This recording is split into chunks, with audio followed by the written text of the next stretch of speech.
Des bureaux comme celui-ci se trouvent partout sur des sites comme Facebook Marketplace et sont souvent vraiment bon marché.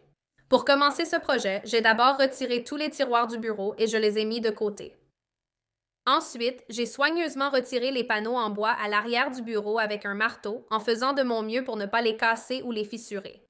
Je les ai mis de côté pour les réutiliser plus tard. Ma prochaine mission était de retirer le dessus du bureau. J'ai utilisé une rallonge pour ma perceuse afin de retirer toutes les vis des supports qui se trouvaient sur le dessus, à l'intérieur du bureau.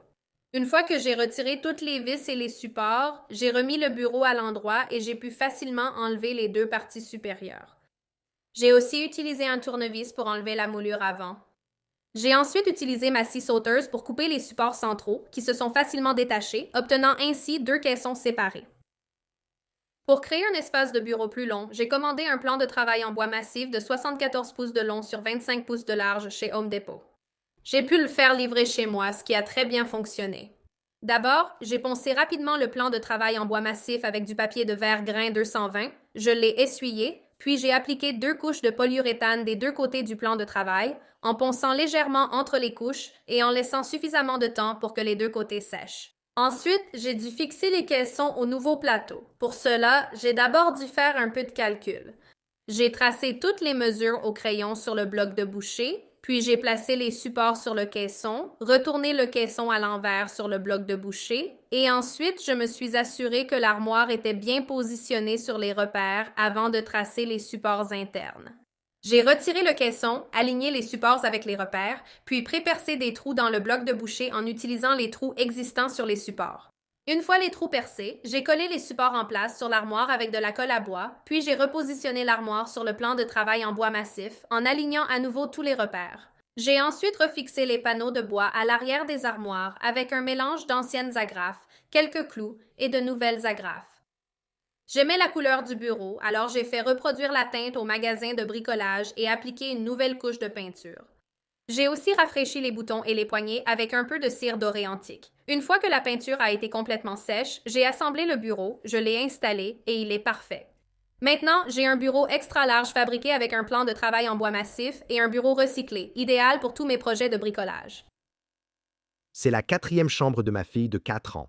Elle a eu plus de chambres en 4 ans que moi en 20 ans. Alors, j'ai passé les dernières semaines à essayer de la rendre spéciale. Aujourd'hui, j'ai construit le bureau. Les pieds du bureau seront en tasseau de 5 fois 5 cm. Je les mesure, marque la longueur, prolonge le repère à l'équerre, puis fixe le matériau avec 2 serre-joints.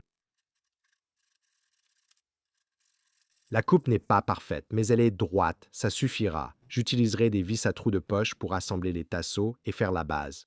Je vais dissimuler les vis à trous de poche en les plaçant en dessous et sur le dessus du bureau. Voici l'épaulement de la mèche Craig. Nous devons aligner cet épaulement avec le repère de 1 pouce, 1/4 et 1 pouce et demi sur l'appareil Craig. Desserrez la bague de la mèche Craig avec une clé Allen, puis faites glisser l'épaulement de la mèche jusqu'au repère. Verrouillez, chargez et réglez le guide de profondeur pour un matériau de 1 pouce et demi.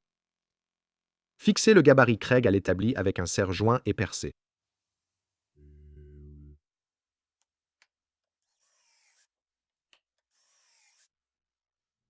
J'utiliserai des vis à trous de poche de 2 pouces et demi et de la colle à bois pour sécuriser toutes mes jonctions.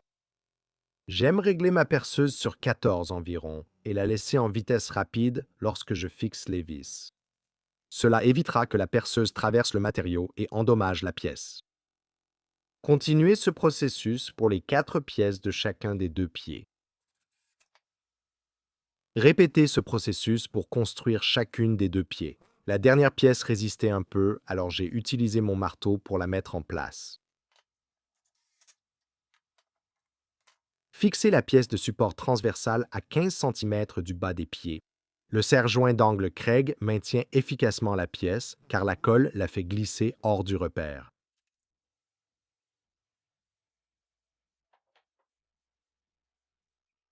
J'ai remarqué que les pieds se rapprochaient un peu, alors j'ai ajouté une pièce de support 1 par 2 en haut de la base.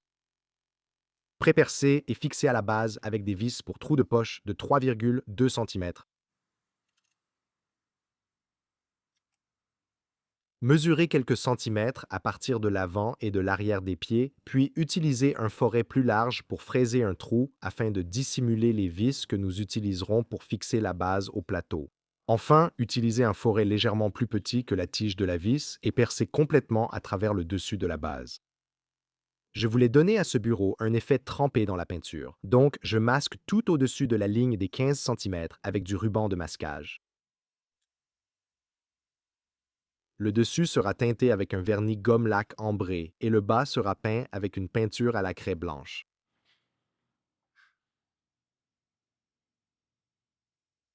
Mélangez la gomme-lac puis appliquez-la avec un chiffon ou un pinceau. Après avoir utilisé un pinceau en mousse, je vous conseillerais d'utiliser un chiffon car le pinceau met trop de gomme-lac d'un coup. Idéalement, vous voulez 2 couches fines de gomme-lac plutôt que 2 couches très épaisses. Sinon, vous obtiendrez une couverture inégale et ce sera très frustrant. Laissez sécher la gomme-lac, puis posez du ruban de masquage à votre repère de 6 pouces. Enfin, appliquez 2 à 3 couches de peinture à la craie sur votre meuble. J'utilise la peinture effet craie de Valspar. Et maintenant, le moment de vérité. Et le deuxième moment de vérité. Mesurez 5 centimètres à partir du bord du bureau Linman d'IKEA.